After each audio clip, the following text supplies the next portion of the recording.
So people often say and think that things start with an idea, but I think that for Georgia, Nina, and myself, it was really a feeling that we got from years on the ground as filmmakers, traveling around with our camera, documenting people's lives, whether they were affected by conflict or drought or famine. We were always capturing their stories on camera. Now, stories for us are really important. I think you can tell a good story if there's lots of truth and transparency and honesty. So we apply that now to our current company, which is GROUNDTRUTH Global. I think that from all our journeys through our filmmaking careers, one of the major things that we became increasingly aware of was the plastic pollution that is engulfing our entire planet. We came across plastic in the most far-flung places.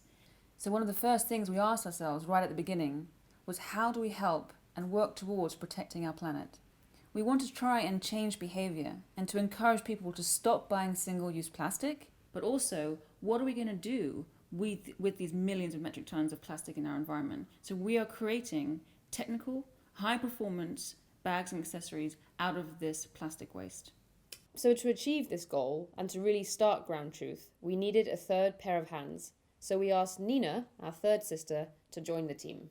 Joining my two sisters, I saw that they were true cowboys at heart. So I had to bring some structure to the team, but we had one core principle, which is research.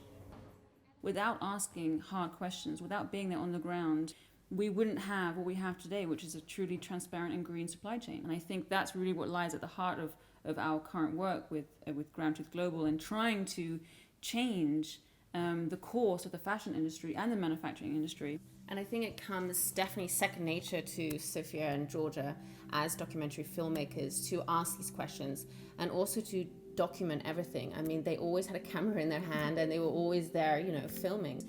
It was critical for us to be able to actually walk in there and not just see for our own selves with our own eyes, but to capture it with our cameras and then share that with our customers. So I think that kind of transparency was so important, and that then helped us choose our current partner in Jakarta. And also staying true to what you really want to achieve. I think that's how you make something happen. What's driving us is not experience learned at university, but what is driving us is experience learned out in the field and on the ground. And I think that's okay. You don't have to have technical training to achieve something. You need passion, you need dedication, and you need drive, and you need the right team. So bringing those elements together, those ingredients together, has enabled us to create a foundation that I hope will play a part in shifting the course of the fashion industry and the manufacturing industry. I think the moment that anyone would walk through these mountains of plastic, it really hits home to you what we're doing to our planet. I mean, our recycling plant, which is just 20 minutes down the road from our manufacturer, gets 2,000 tons of plastic bottles a week. It's quite overwhelming because you know there's a lot of plastic in the world, but you don't quite get it until you see it in this kind of environment. We used to rely on countries like China and Cambodia to handle our plastic waste. I guess out of sight, out of mind. But with poorly regulated incinerators in these developing nations, it causes considerable threats to human health and the environment. This year alone, researchers estimate that the production and incineration of plastic will be more than 850 million tons of greenhouse gases into our atmosphere. And by 2050, these emissions could rise to 2.8 billion tons. The more plastic we make, the more fossil fuels we need, the more we accelerate climate change.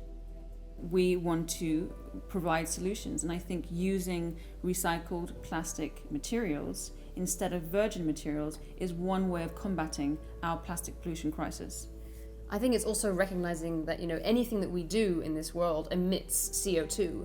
So obviously we're producing bags in Indonesia. The plastic has to be collected and washed. The bags need to be sewn. They need to be shipped to our customers worldwide. And then on top of that, the travel that we do as founders and directors of the company. Yeah, I mean, we even asked the factory owner to see the electricity bill, and he looked at us with some crazy eyes, but he did, and he understood it, and I think he kind of really appreciated that we were turning every single stone and, making sure that our bags were totally climate positive. I know this is not easy, there are a lot of challenge, but I'm very proud can support this kind of project because this is very important for our earth. As with the recycle, we can reduce all the garbage. The power is in our hands, all of our hands. It's not just one person fighting against climate change, it's all of us. And I think if you don't demand change, then change will never come. So at the end of the day, we are all responsible. And that's what we wake up feeling, is responsible of our actions that day, that week, that year, in business, in personal life. We are all responsible.